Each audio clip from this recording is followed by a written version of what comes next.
This is Megatron. This is the glorious Megatron. And this episode of the Beast Unleashed podcast features Stephen C. Phillips, Mike Blanchard, and Michael Wilson.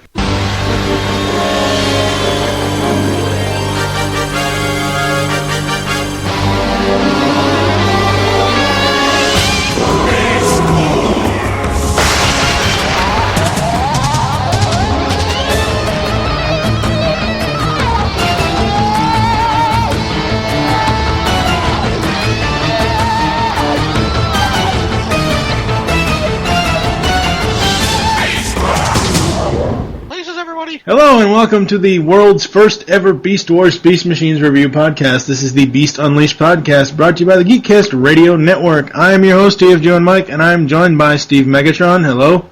Hello. And Pecan Court Michael. Hello. Hey, how's it going? Today we will be covering a two-part story of Beast Wars Season 1. So, how are you guys? Good. Decent. Decent. Gratuitous use of mute, thank you. I didn't even do anything this time to even need mute. No, that was me. Oh. Well, you're not supposed to say when you use it, damn it, then they already know. I'm just letting you know. He likes the announcer mode. He likes the announcer mode. Here's my instant play-by-play. I am now petting my cat. I am now playing with my Optimus Prime. Hey man, I am focused like a laser beam, so... Ew. Ew. That's not a reference I need. What? That is so not a reference I need. Focused, you know. So what's been going on with you, Michael? Nothing terribly interesting. I keep going back to Kmart looking for one of those Nebula Starscreams. Oh. Because I dig him, he's green. And, while you're there, you should have looked for Robot Heroes Frenzy. I swear, I'm still so pissed. The internet and Big Lots, and I haven't gone back to Kmart yet, but Kmart is so failing me now. I thought that was Rumble, actually. Well, the box. Could have sworn when I first got that package, it said RC and Frenzy on it. Yeah. But everywhere else I've seen, even when I went back to Big Lots to get a picture of one, they had one left, and it said fucking Decepticon Rumble on it. Pisses me off. Should have saved the box. I know. Must have been a typo. You could have sold that for a mint. You could have sold it for $1 million. Okay, Dr. Evils, we don't need you here tonight. Satan. I'm more than evil. I'm more than meets the eye. Oh. More than meets the pie? What? You totally missed Pie Day this week. Yeah, I woke up. Well, of course, people won't know this until Monday, but we're recording this Thursday evening. I woke up this morning. First thing I said to myself was, "I want pie." Why would you say that? He wants to eat it. I don't know. He wants to eat pie? That's generally what people do with it. Oh, I know. See now, you're into that kind of thing. Here's the dirty mind kicking in again. Yeah. Dirty little mind! What else? What kind of pie, Blanchard? No, we're not going there. American kind. Shut up, Steve. It's so warm. Oh, God.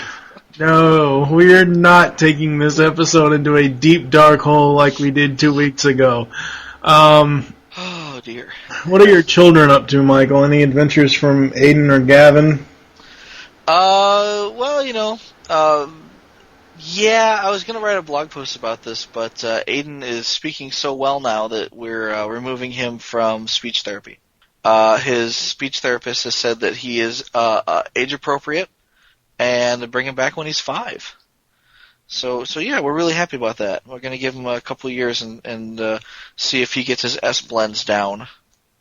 But we're really happy. I mean, he was deemed apraxic a year and a half ago, and now he's age appropriate in speech. So we're all very happy about that. There you go. That's good. Yeah. How's that vacuum cleaning riding cowboy?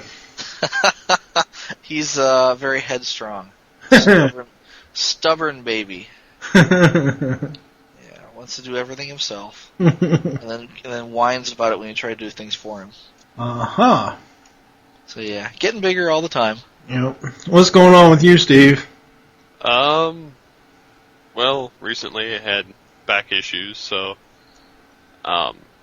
combination between multiple jobs and, going to GameWorks and playing way too aggressively. But yeah, so I've been on, muscle relaxers and painkillers, so that's been wonderful. Wow. Yes, I pulled a muscle in my back, which affected my arm movement, along with the fact that I've had random spasming in my back for the last few days. Huh. Almost last week. So yeah, I'm just so uber thrilled that it's going away. Yes, that's good. Hopefully you'll get better. I'm actually surprised I'm even here tonight. Why? Well, I went grocery shopping this afternoon, or this morning, and, I'm like, okay, well, I've really got to do something. I've got to start eating better. So I, got a whole bunch of healthy stuff. I got carrots, apples, just a whole bunch of, really not, kosher stuff, but just, stuff that's more healthier than, say, ho-hos or ding-dongs. It's a start, yeah. Insert bad joke there. I want some ho-hos. I knew somebody was gonna do that. But I'm trying to be good. Liar. We'll leave it to Steve to go down the dark tunnel. The dark. I like the tunnel. So when I got home, after carrying the groceries up the stairs and everything else, I sat here in the chair for about 10 minutes, could not move, could not do anything, couldn't, even hardly put the groceries away. After I put the groceries away, I had this really horrible pain in my side. It was almost like one of those, shooting pains in your arm like you're having a heart attack. It was that hard of a pain. It just started going away about a half an hour ago. Wow. Ooh. Yeah. I tried to take a nap this afternoon, obviously, before we started the recording this evening, and I slept for maybe 15 minutes, which is not normal for me, because normally when I take naps, I take 4 or 5 hour naps. Huh. So I don't know what the hell that was. I don't know if it was just overextending myself or if I'm getting too big or whatever. So I'm going to start in the mornings going out because I live on a cul-de-sac. My apartment building is set up to where it's on a cul-de-sac around some other houses back in a little subdivision street. So I'm going to start walking the little circle there, and hopefully that'll. But I don't know. I honestly wasn't even sure if I was going to be able to do this tonight because I was in so much pain. Yeah, that's definitely not good, dude. Yeah, You're better now, though, right? Yeah, I'm feeling a little bit better now. I was developing a headache, but I took some Excedrin to curb that. Let's see, what else has been going on with me? We're still promoting the hell out of the ToyCast contest. That's still going on. I believe we have 5 entries. I think that's right. And of course, the blogger and the man from the future do not count. But I may actually, when we eventually do ToyCast 50, I may actually put those in a separate voicemail clip within the episode. I'm not sure yet how that's going to work. So yeah, the episode 50 contest, basically, all you got to do is call into the voicemail line or email us an MP3. Either you can do a toy review or you can just say, hey, I enjoy the show or whatever, and you're entered to win. It'll be a random draw by General Techno. He will be giving away 1 Recon Ravage. So that'll be very, very good. The deadline for that is March 29th. The voicemail number is 502-526-5821. Let's see what else with me. I was recently on Radio Free Cybertron episode. I don't know what number. It's the episode for St. Patrick's Day or whatever, March 17th. And I was also on New Soundwave, which will be out, I think. By the time this airs, it'll already be out, but it'll be out this coming Friday. So, yeah, that was pretty cool. That was fun. Yeah. I told Brian Kilby that I probably would like to do that in the future more, if they'll have me on, if they have a place, because I don't know, like, I can barely juggle the three of us, or three people in general on a podcast. He was juggling, like, 6, 7 people. Yeah, they have a big cast. Yeah. But they pull it off. Oh, yeah, very much so. So that's what's been going on with me. Do we have anything else we want to bring up in general chat? No. No. All right, let's get into some episodes. Good thing you didn't just blast this bee. Well, I would have, but it was carrying one of Airazor's feathers. Sides! He missed. Yeah, that too. Prime. Here goes.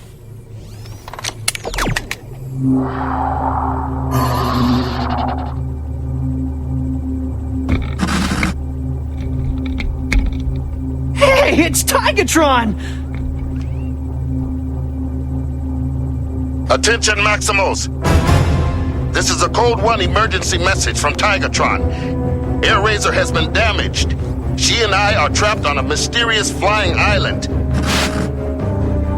This island is a self-contained ecosystem guarded by powerful weapons of alien design. Blackarachnia and Scorponok have already managed to invade. If they gain control of the island and its weapons, the Predacons will be able to destroy the Maximal base. What? And win the Beast Wars. Next time on Beast Wars. Evacuate Maximal base! Scramble! Scramble!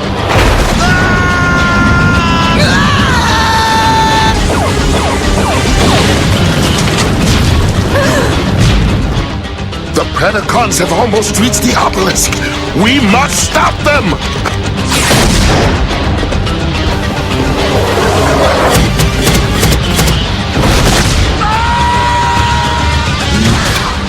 For power.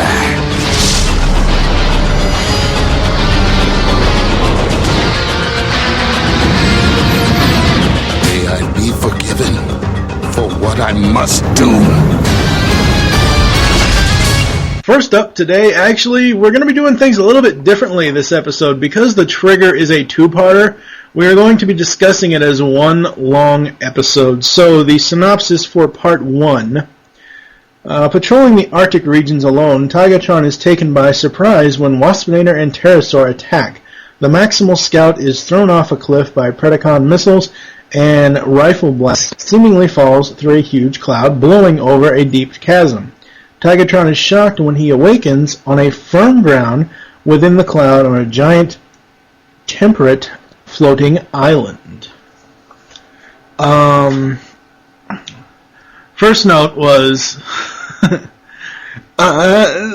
is just one of those little nitpicks for me. Wait. As Tigatron reports in, and he starts getting attacked by Waspinator and Pterosaur, when the two of them transform, they don't say terrorize. They just transform. Oh. What the hell? They were thinking it. Yeah, mental telepathy, yeah.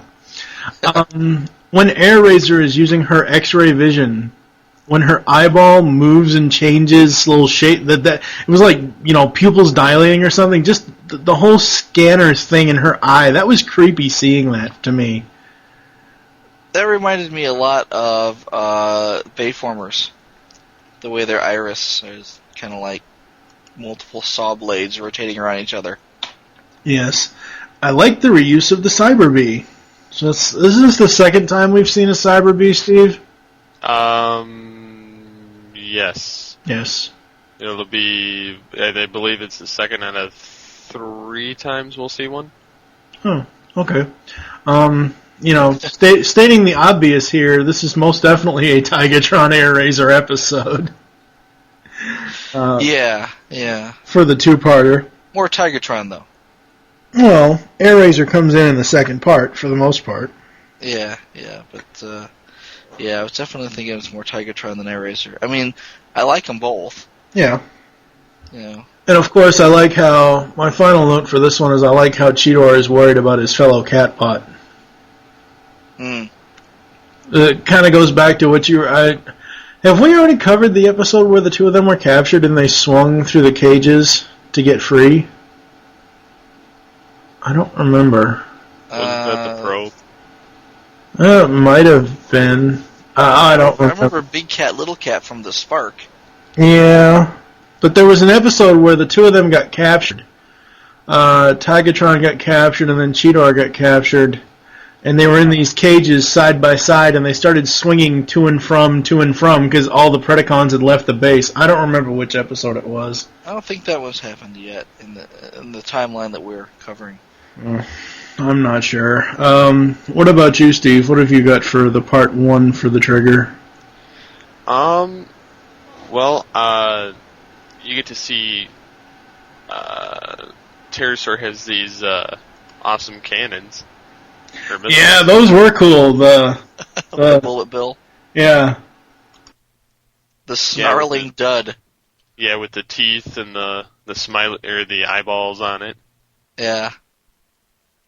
You know what's funny is that after that you start seeing some of the toys have missiles that have little smiling or snarling teeth and eyes. Yeah. I've got one on my desk here. I'm not entirely sure whose it is. I like how they reprogrammed the Cyber Bee to do something other than spy on the Maximals. Or be a virus. Yeah. They have multiple purposes. Yeah, they had the Predacon. It was like watching Tigatron on YouTube. Wow, chicka, wow, wow. I like how when the scene where Cheetor says, where Optimus goes, it's lucky you didn't just shoot this, and then Rat Trap's like, besides, he missed, and he's like, yeah, that too. Poor Cheetor. Cheetor just can't get a break. I mean, he's surprised. I felt bad for him because he's like all slumped. He's like, yeah, and his whole body just visibly slumped. Yeah, I know. He's like, I suck. I can't shoot the broadside of a barn. What I like about that episode, though, is when they start playing the video message and Tigatron's like, attention Maximals, they almost all stand up and salute him. They just, all of them, Prime and everybody else around him, they just kind of stiffen when he says attention Maximals, and they, for a second there, I was waiting for all of them to salute the damn video image. Oh, maybe normally he says, "What up, dudes?" And this time he's like, "Oh, are you serious? Holy crap! What's you want now?" Yeah. So, Steve, do you have anything else? Tigatron, or not Tigatron, Rhinox tells him that something's weird about one of the moons. One of the moons is hollow. Yeah. Or he thinks it's hollow. Because it's very, very, very light. Yeah. Like a feather.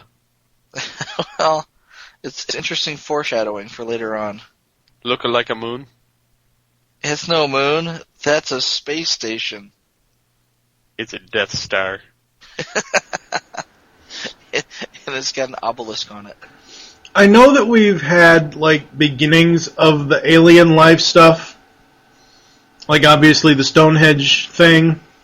Right. But would you say that this episode, this two-parter, kind of cements the introduction of the alien life?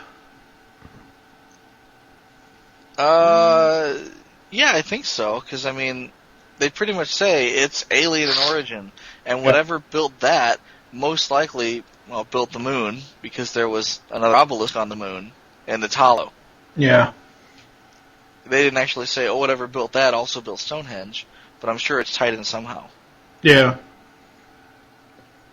They should have thrown that in as an additional line, in that, remember that Stonehenge thing? I bet that, or put Stonehenge rocks on the floating cloud thing. Yeah. So, I mean, that would have tied it in nicely. Yeah, that's true. But they didn't. What else you got, Steve? Dig deep. In your face. Wait, what? What in your face? He said Whatever. dig deep, and I says in your face. Whatever he's digging. I don't know. I guess that depends on what he's digging. Gold. Anyways, Dingleberries. A peppermint. A peppermint mine. Waspinator has a, actually, he's Tigatron showing up. He's like, Waspinator love victims that are punctual. And he sounded just like that, too. Boy, I so have to go back. I've already got the quote for this episode, and it'll come in part 2. I'll mention it, but I so have to go back and grab the part where Waspinator says, Waspinator wants his head. It's his head. I think my favorite line... badly. Yeah, exactly. Yeah. My favorite line was when Rhinox lays down the law. Now, all the Maximals are starting to jump on each other, and Rhinox is like, hey!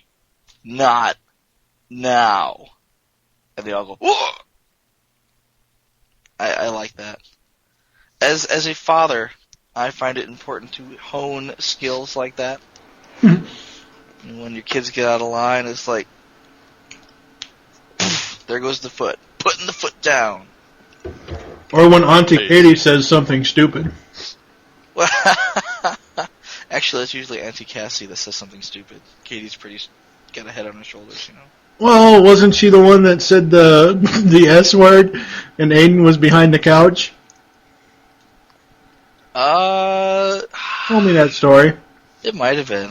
if he's lurking somewhere, who can tell, you know? So they said shit in your face. Yeah, shit coming out of your mouth is okay, but shit in my mouth is bad? Is that what you're saying? Oh, God. Yeah, that's what we're saying. No shit in your mouth. If shit comes out of your mouth, we're having trouble, alright? We're gonna go round over this one. Oh, boy. Yeah. Did you notice Scorponok's pelvic thrust? No, I don't think so. He's like, I got a real blaster, and he's thrusting his pelvis. Towards Blackarachnia. I suppose if you're going to be pelvic thrusting, that would be where to point it. And he says, pelvic thrust your blaster. Because, make it stop. I like the damage model on Pterosaur. Pterosaur got just a shit beat out of him by that flying mountain. He got boned. Yeah, he got nailed hard and put away wet. And by the time he got back to the base, his wings are all tore up and there's sparks flying off him and he's all burnt. He's twitching too. Yeah, I mean, it wasn't the same damage model that he was sporting earlier, but I mean, this was a newer, better one.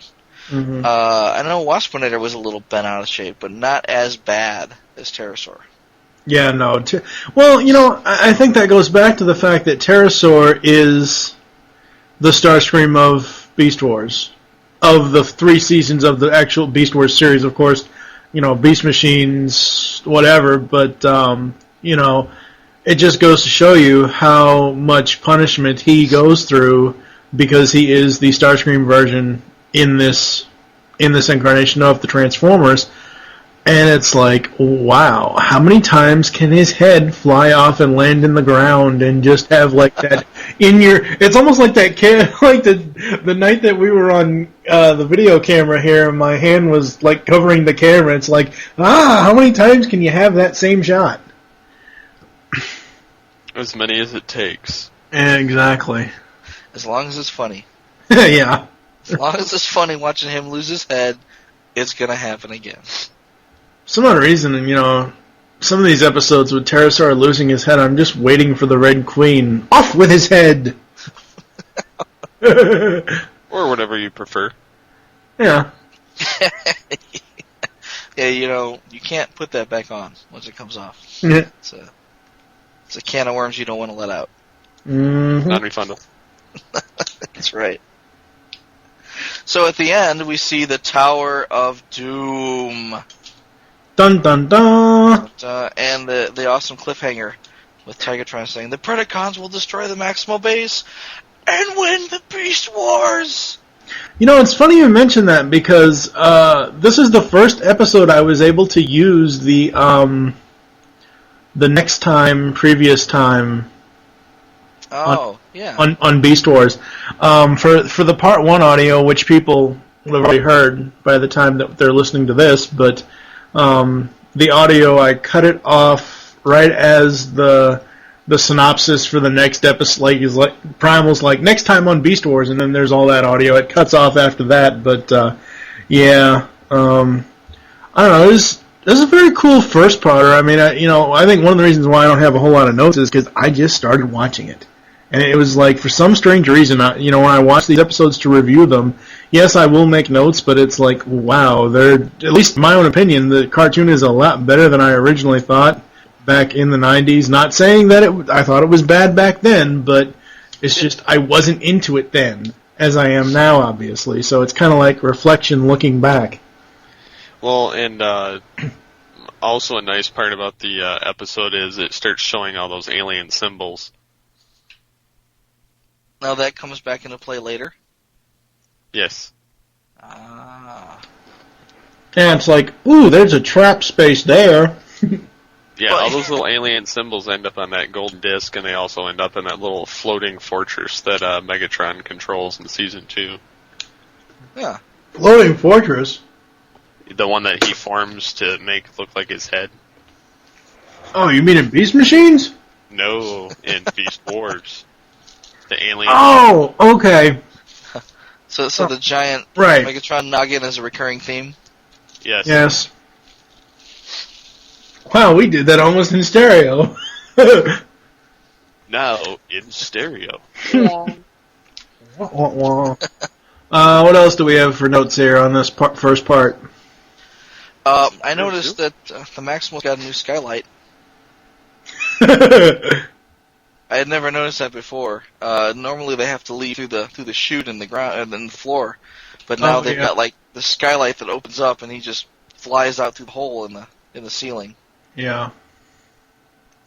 For a second there, I thought you were referencing maybe one of the Predacons getting thrown either out of or into the Maximal base, making a skylight. Oh no, this was literally, it just opens up like a door. Yeah, I remember seeing that now. It was like too much effort to animate them actually going down the elevator there and then popping out or something. But it kind of makes sense, though, for Prime anyway. Yeah, well, and at least once, Airazor leaves that way too, so... Yeah. I mean, if you've only got, 2 flyers, I suppose it's worth it to put a skylight in. Well, you'll have 3 eventually once we go transmetal. Yeah, but we haven't seen a skylight in the Predacon ship yet. Actually, I don't think I've ever seen them enter or leave the Predacon ship. They're just always in there. Yeah. I don't think we've seen them really leave either. Yeah. That's odd. That's odd. Oh. I liked it when Scorponok cooked Airazor's goose. Ew. Well, no, he hammered her, and all was left was feathers. It wasn't. Was it Scorponok or was it Pterosaur? No, I'm pretty sure it was Scorponok. You got her with a missile. Is this still in Part 1 or Part 2? Part 1, yeah. Oh, I'm thinking of the aerial battle in Part 2. That's when she got hit so bad that she couldn't fly afterward. Oh, that's okay. Yeah, you're right.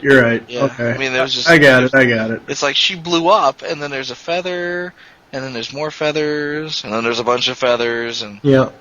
It's like, holy crap! I think she's dead. And she just came online like an episode ago. She's dead already. Yeah. Exactly. Yeah, but no, she wasn't completely dead. I'm not dead. I feel happy. I think I'll go for a Tigatron ride now. No, that's not till the second part of the episode. That's Part 2. Yeah, are we ready for Part 2, or do we have more to say about Part 1? Bring on Part 2. I'm good. Let's talk about riding the tiger. Okay. The Trigger Part 2. The race for the prize begins as the Maximals and the Predacons head towards the mysterious obelisk at the far end of the floating island. Blackarachnia claims victory and interfaces with the device, channeling the full power of this artifact and the island itself. But what is the island's purpose, and how does it relate to the mysterious artifacts seen all over this planet? Like I said before, I only have 2 notes for this one. Slacker. Shut up. Rat Trap is always the in-flight passenger. Where's the movie?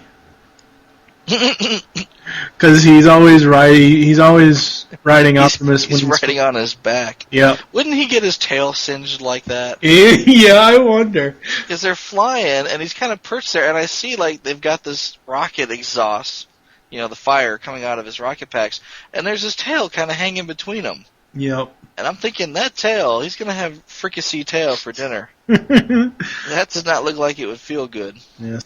And my other note was, I know this isn't where Blackarachnia got her transmetal form, but when I first saw this, I thought it was. Because of the color scheme? Because of the color shift, yeah. Yeah. Well, I thought it was interesting that, when she became ruler of the tower, she turned silver, kind of the same way that Rhinox turned silver in Dark Designs. Mm-hmm. It's like now she's more evil than before. But no, I liked the way she looked, and I thought that was another missed repaint opportunity. Yeah, there's surprisingly no toy of this. Yeah, I would have gone back and bought a black and silver Blackarachnia. That would have been very cool. Yeah. What else you got, Michael? Well, in the very beginning, now that we've already talked about how it ends, back at the very beginning, when they're like, last time on, and I'm thinking, yeah, you know what, I just watched it, I know, I don't need the 5-minute recap, just let me know how it happened. Let me know what happened. They went on drone through it anyway. That's why they make fast forward buttons, Michael. Yeah, but then I might miss something. I don't want to do that. So you're complaining about having to watch a 5-minute recap, but yet you don't want to fast forward through the 5-minute recap because you're going to miss something. Make up your damn mind. I will suffer through it. But then, once we get past the intro, right, we have an invalid Airazor. And she's like, I can't walk, I can't fly, and Tigatron says, then the lady shall ride a tiger. Mm-hmm. And I'm like, wow, chicka wow wow. Ride that tiger. Ride that tiger into town. Better watch out or you're gonna fall down. And to add insult to injury, she rides side saddle. Very feminine. I kind of thought, how cool is this going to be? She's going to be like this hawk, and she's going to straddle him, and it's going to be like this tiger with wings, right? No. That's what I thought, too, yeah. I was like, wait, she's riding sides? What the fuck? Yeah. I thought, now it's going to look like he's got 2 wings on the same side of his body. That's just going to be lame. She should be wow, God. It sounds so dirty like that. She should be straddling him, and at least. Well, at least if she was straddling him, it would have foreshadowed their combined transsexual form later. They are very big on the foreshadowing here, so I'm surprised they didn't try that. That would have been cool to have. Yeah. It would have been very cool to have. This episode was big on googly eyes. Yep.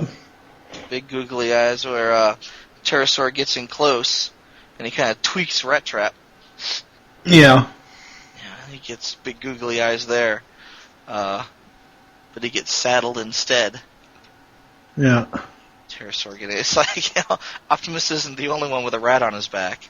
He thought it was bad when he had a monkey on his back. Now he's got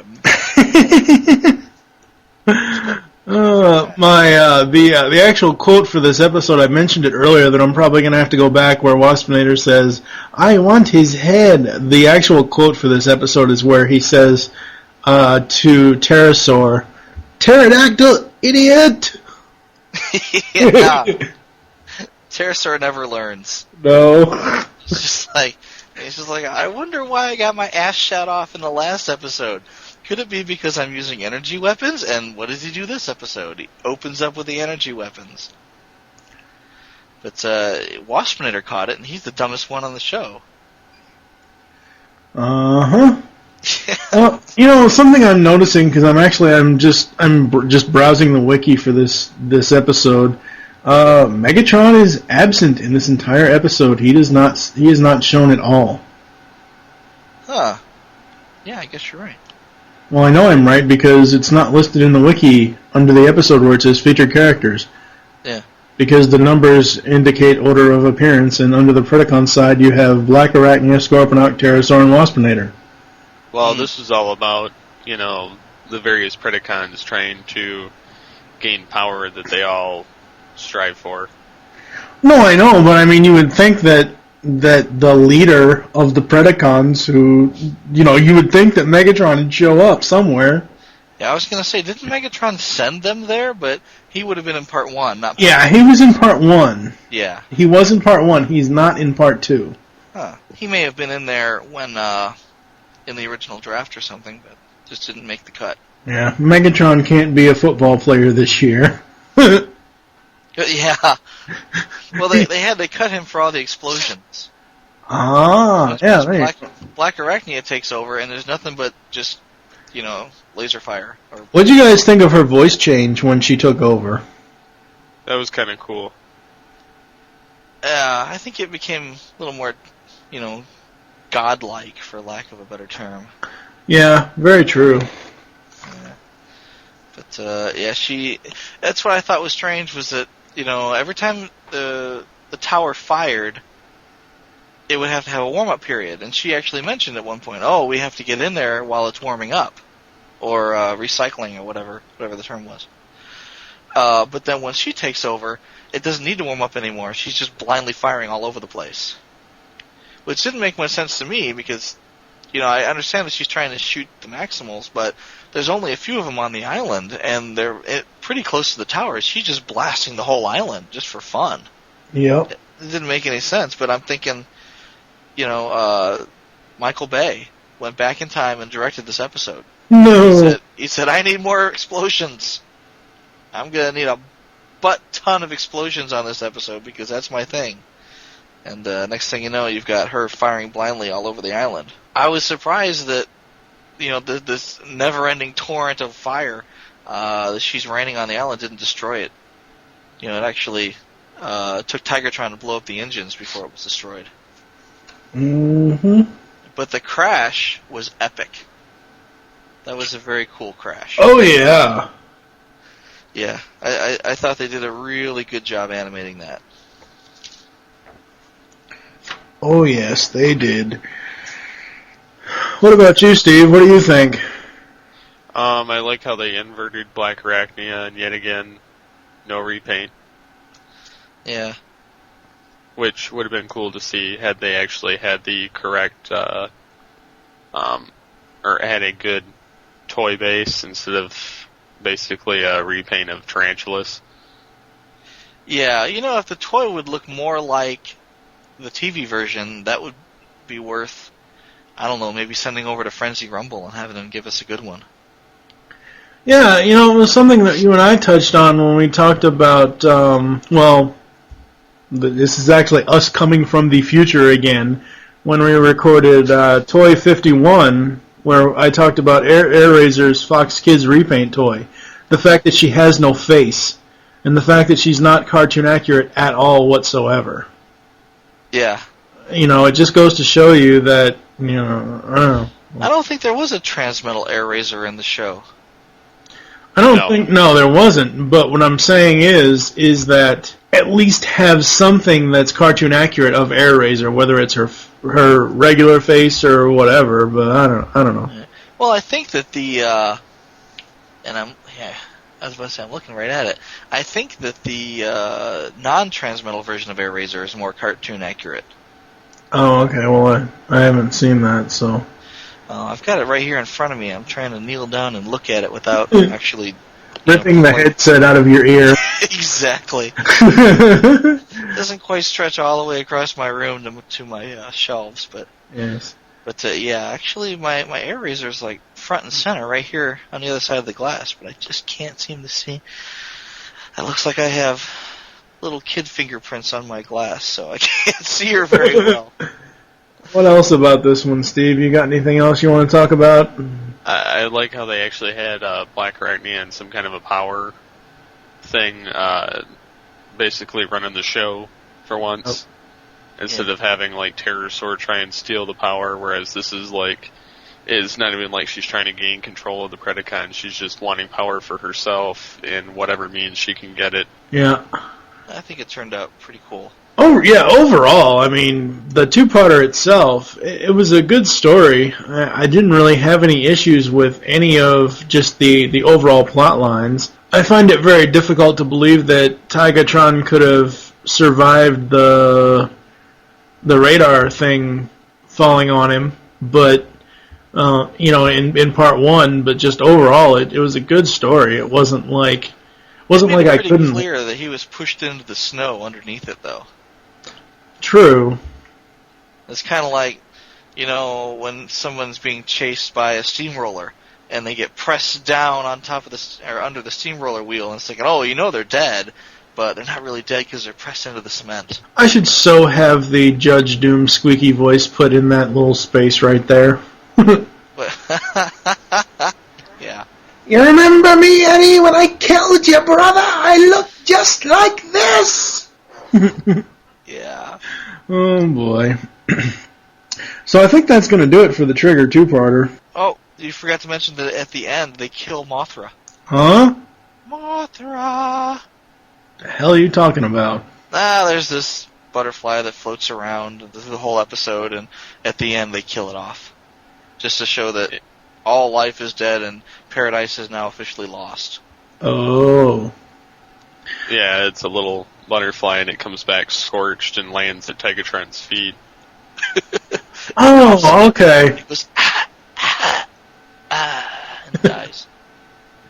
Yeah, now that I'm thinking about it, there's another G1 reference to this entire episode. Well, not the entire two-parter, but at least the island.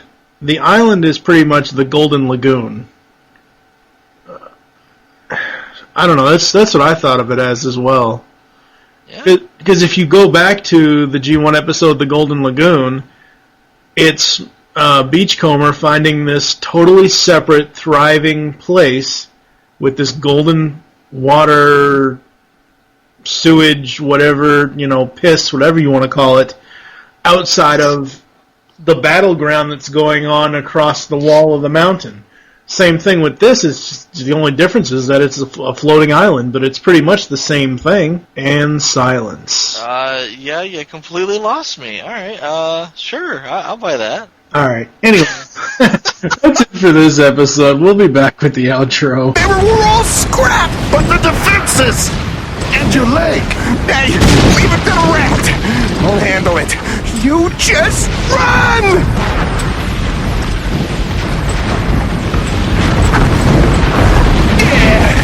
Listen up, you oversized thumbtack!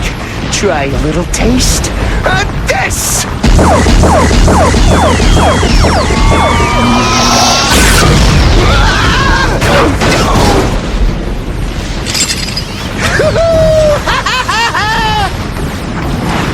Yes! Do it, Tigatron! Maximal base almost in range. 5, 4, 3. May I be forgiven for what I must do.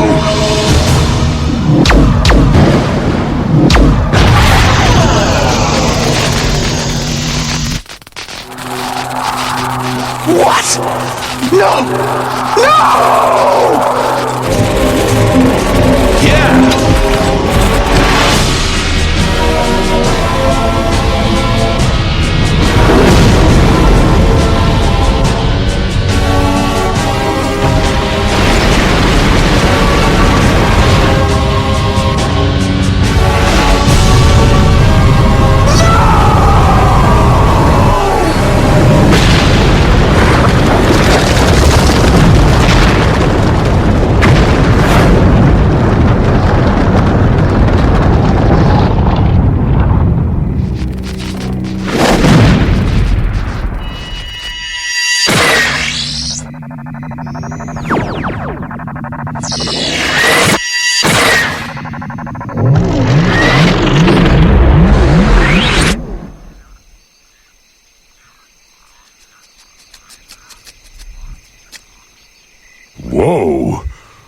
What do you suppose that beam was all about? Some kind of signal? A message. We were given a paradise. All we had to do was live there in peace. But we proved unworthy. And the paradise is no more. You are listening to the Beast Unleashed podcast. Alright, we're back. Do you guys have any other final thoughts about the trigger before I go into the outro? I think that Optimus should sing Narwhal. No, shut up. We're not going into that. No. Wow, we almost made it an entire episode without bringing that crap up. And I managed to bring up Monty Python at least once too. Well, I didn't even notice that, but I'm not even gonna deal with it. Here's Team Rocket blessing all Shut the up! Yep. Oh. Steve, any final relevant thoughts to this episode? Overall, a pretty good episode, or two-parter to watch. It's not really that boring, like a couple of other episodes coming up later this season. Which I'll be able to vent on at that point, but yeah. Yes, this is a good episode. A lot of humor in it, and a lot of foreshadowing to later. Yeah, and poor Cheetor, man. He just, I feel so sorry for Cheetor. He just, he's a kid. Yeah, I know, but he just can't get a break. He's got some growing to do yet. Yeah. Thank you for joining us here on the Beast Unleashed podcast. There are several ways to get in contact with us or leave feedback for the show. First is you can stop by geekcastradio.com, find all the other podcasts there. Second is you can join our forums at predaconempire.com/nexus. And the third is you can leave the show feedback in iTunes. I did check this about a week ago, and we still have not received any reviews on this podcast yet in iTunes, which kind of sucks. Get on your asses, people, or get off your asses, whatever you want to call it. There are I'm asses on my involved. ass. Yeah, you're always on your ass, Steve. Anyway, Try. we now have a voicemail line. Call us and leave us your thoughts on each episode. Be sure to say which show you're leaving the message for and your name. The number is 502-526-5821. Don't forget the Toycast episode 50 contest is still going on. The deadline for that is March 29th. You just basically either call in and say, whatever you want to say about Toycast, or you can do your own toy review. It doesn't matter what kind of toy it is. We have Twitter. The show name there is Beast Unleashed. Mine is TFG on Mike. Steve, what is your Twitter? SCP-21. And Michael? Pecan Court Michael. We hope you enjoyed this episode of the Beast Unleashed podcast and wish you'll join us next time when we will be reviewing 3 more episodes from Beast Wars Season 1. Those being Spider's Game, Call of the Wild, and Dark Voyage. For now, There's an episode called Oh Crap? No. There should be. Oh wait, there is. Yeah, we'll get to that, Steve. You could just leave. You just hang on, and we'll get to the low road. For now, I am TFG and Mike with Steve Megatron Phillips. And Michael Wilson. Close the show, Megatron. Speaking out of turn. I'll show you the low road. Excellent. Yes. This is Megatron, and you're listening to the Beast Unleashed podcast. Oh, yes.